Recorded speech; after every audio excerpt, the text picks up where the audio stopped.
Yan po. Welcome po sa aking YouTube channel, Randy Channel. Pag-subscribe, like, and share sa aking YouTube channel. And comment mo. Okay? At hayaan niyo muna batingin kayo ng magandang umaga, magandang tanghali, magandang gabi sa inyo lahat. Sana pa natin mabuti kayong kalagayan at para sa kami tama. Okay? Lalo-lalo mga OFW natin dyan sa abroad. Basta po kayo dyan. At sana nasa mabuti kayong karamdaman at malayo sa kapamakan. Okay?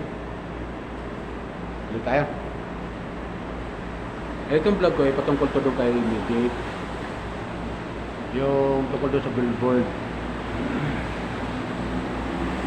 Alam nyo to, kabayan ko. Hindi ko si Midget. Hindi pa gaanong sikat na vlogger.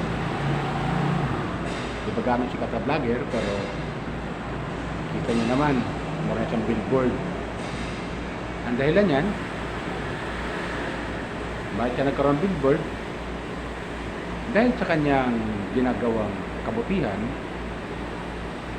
siguro ay nag-sponsor dyan yung eskwelahan. yung nag-sponsor dyan yung eskwelahan, maaari kasi karoon siyang billboard. So, magandang pangitain yan. What? Kay Midit. Tayo mga viewers, tuwan-tuwa naman tayo, lalo-lalo yung mga tagahanga ni Midit, lalo yung mga OFW natin dyan, especially sa Hong Kong, Australia, Europe, and Middle East. Yan kasi mga karamihan namomonitor kong tagahanga ni Midit, nagko-comment din sa aking channel. Shout out Abu Dhabi Vlog sa inyo dyan ha. Ayusin nyo yung trabaho nyo dyan para hindi kayo mapapan sa amo nyo. Okay, kung naman sa amo nyo, mabait naman dyan sa Abu Dhabi, especially Davao. Shoutout sa inyo dyan sa Davao ha. Davao, shoutout sa inyo dyan sa Davao, mga nagpa-comment dito sa akin.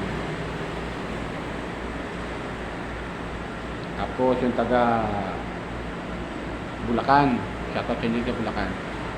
Maraming mga nanonood sa akin dito na nanonood ko pala kay Bibi. At mga subscriber na sila. Mga subscriber ko na sila. At nakakatuwa naman na sinusuportahan nila yung aking channel. Tuloy lang po tayo sa pagsuporta kay Midit at sa akin din. Sa aking channel. Okay? Lalo-lalo yung mga hindi pa nakakapag-subscribe dyan. Paki-subscribe lang po, like and share sa aking YouTube channel. And pindutin nyo lang yung notification bell para update kayo sa mga video upload ko. So, tuloy tayo. Yes!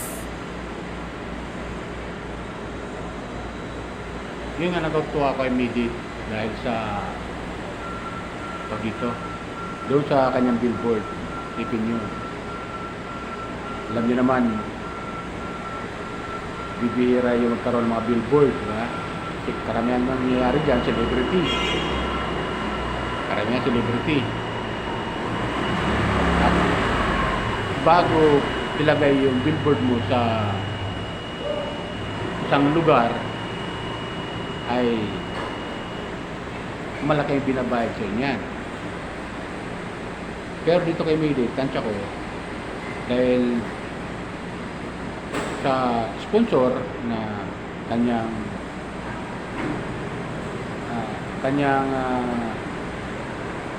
ito yung nagbibinipisyo sa kanya bilang sa kanya pag-aaral bilang scholar, ay ginawa siya ng billboard.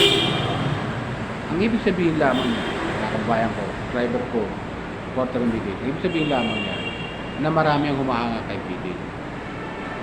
Humahanga yung nag-sponsor kay Midit, kaya ginawa siya ng billboard. Diba? Nakakatuwa na mayroon siyang isang billboard na makikita yung kanyang picture. Lalo ko ilalagay ito sa isang lugar na daanan ng mga tao, especially sa mga highway, Wow. mga ganon. O, diba? At kano siya, tawag dito, yung endorsement. Maaaring endorsement siya doon, kaya meron siyang billboard, diba? Paki-comment lang kung ano ba yung billboard ni Midit. Endorsement ba siya? Diba? So, nakakatuwa na ang isang katulad ni Midit ay talagang paangat ng paangat yung kanyang yung kanyang career bilang isang vlogger, at hindi may wawala sa atin na si Midit ay galing sa Kalingap Angel. So doon siya nakakuha ng mga simpatya mula sa mga supporter, especially doon sa Dandy Club Team. Doon siya nakakuha ng simpatizer, di ba? Marami sumuporta sa kanya. At isa nga tayo doon. May nga nag-comment doon dito sa aking channel, nag-comment mabait kasi si Midit, kaya dumadami yung kanya mga subscriber. Totoo po yan, totoo po yan. Agree ako dyan sa sinabi nyo, idol.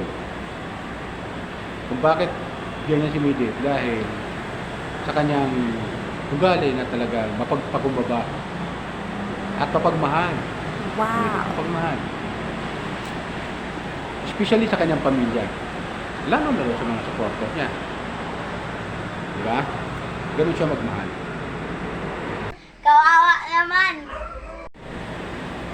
Tapos meron pa ako doon na panood na nabasa na comment na kaya dumadami yung kanyang yung kanyang mga subscriber dahil sa kanyang kababaan ng loob at dahil din sa Gandhi nung iniwan siya ni Dan doon sa gitna ng love team na yon, ng vlog na yon ni Kalinga Prab na slow motion pa doon. May nga nagsabi doon sa comment section din, alam nyo sir, naiyak ako doon sa ginawa ni Dan. Naiyak ako doon sa ginawa ni Dan. Totoo naman yun kasi alam ba, nakakaawa rin sa Dimitri that time.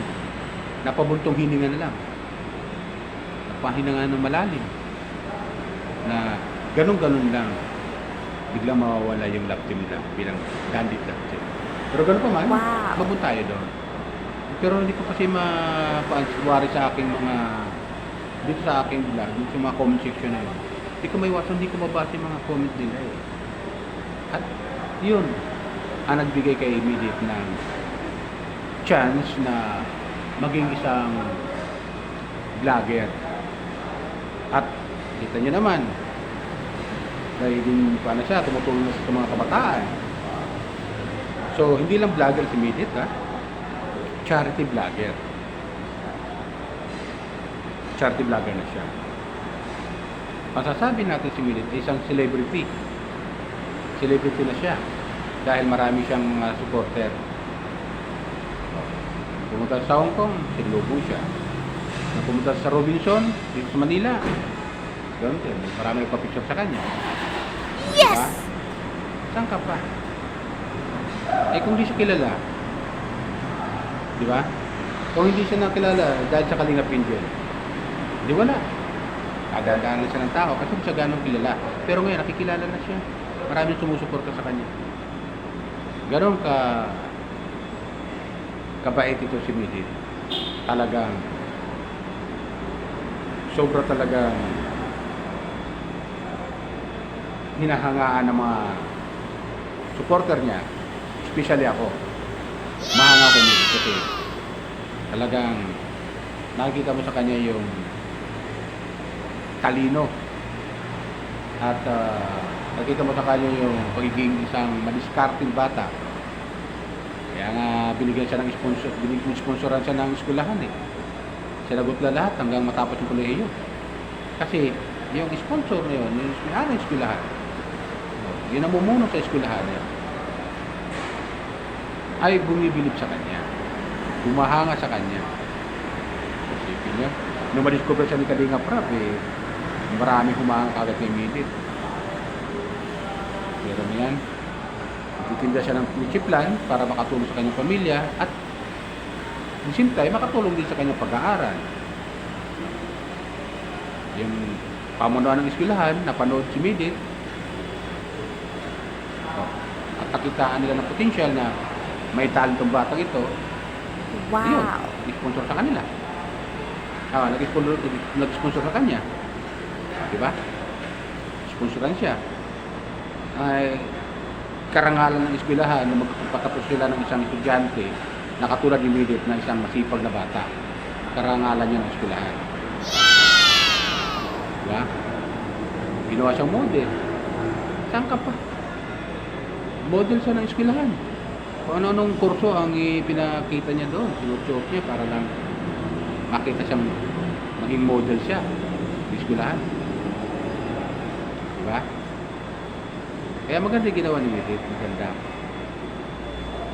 Talagang nakakatuwa na sabi nga sa kasabihan, isang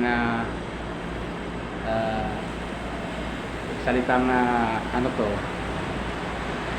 o dito yung salita ng mga grupo, si Midit umaarangkada na. Umaarangkada talaga. Tuloy-tuloy ang pag-angat. At balita ko yata nasa 53K na yung kanyang subscriber. Tipin nyo. Ganon kabilis. Ganon kadami ang sumusuporta kay Midit. Nakakatuwa lang ito si Midit kasi masipag na bata. Matalino pa. Diba? Saan pa kayo doon? Katulad ni Midit ay dapat sinusuportahan natin mga viewers sa kasalukuyan. Kasi si Midit ay isang halimbawa sa mga kabataan ngayon na marami nangangarap na tapos ang pag-aaral, pero si Midit at sisikap para matulungan niya yung kanyang sarili sa pag-aaral. At nga tayo nagkamali, mayroon nag-sponsor na kanya, especially yung kanyang pinapasok ng eskwelahan, yung insirit nga, di ba? So magandang ginawa ni Midit. Maganda, para sa akin. Malaking tulong sa kanya yun. Nagkakatiwala ka kapag karoon ka pa ng billboard. Maaaring bigyan ng billboard na yun, nag-sponsor sa kanya ng billboard na yun, maaaring isa rin sa mga humahanga sa kanya. Dito, karoon ka ng billboard. Ang mahal niya, advertisement yan yung gano'n. Basta magkaroon ka ng billboard sa gitna ng kalsada, sa daanan Ako, nakakatuwa yun. Magkaroon ka ng billboard. Talagang bilang isang isang tagahanga ni Midit, tuwan-tuwa ako sa ginawa ng kanyang sponsor na bigyan siya ng billboard. O, diba? Napakaganda nun. Totoo ba yan? Kaya, hindi may alis sa atin na itong si Midit ay pagdating ng araw, lalo itong sumikat, ay maraming mapapahangat siyang mga kabataan ngayon. Diskarte, matalino, masayahing bata, at mapagmahal. Especially sa magulang niya, at lalo sa mga tao na nakakasalubungan niya. Isipin mo, meron na siyang kasama ngayon. Isipin mo, may kasama na siya. Sinusuportahan niya rin. Kaya lang yan Ang may kasabihan tayo dyan, yun dito, share your blessing. Di ba gano'n yun? Si Midit, kung anong meron siya sa ngayon, anong meron siya, tinutulong niya rin. Sinishare niya rin. Yan yung mga ganyang kabataan niya na mga hinahangaan ng mga kabataan dapat. Tinutularan pala at tinutularan at hinahangaan ng mga kabataan ngayon. Di ba? Dapat ganyan mga katulad ni Midit. Kaya hindi kami tatakot dumadami kanyang sponsor. Isipin nyo, simula nung Dandit Love Team, may bumitaw man sigurong iba, pero yung iba hindi umalis kay Midit na tili sumuport sa kanya. Especially na yung eskwelahan na nag-sponsor sa kanya. Diba? Hindi bumitaw sa kanya yan. Kaya tuloy-tuloy yan hanggang sa mapagtapos si Midit ng college. Yung system na yan. Diba? So yun lang saan, mga kapag-viewers. Yun lang po tayo. Baka meron pang hindi na pag-subscribe sa aking YouTube channel. Paki-subscribe, like, and share sa aking YouTube channel. Ranit yun and commentary. So ayan, baka meron pang hindi na pag-YouTube channel, nakapag-subscribe sa aking YouTube channel. Pag-subscribe po, like and share and comment. Okay? Lahat ng comment nyo ay binabasa ko. Okay? Yun lang po. Bye! Ingat po tayo lagi. Palay pa tayo ng comment.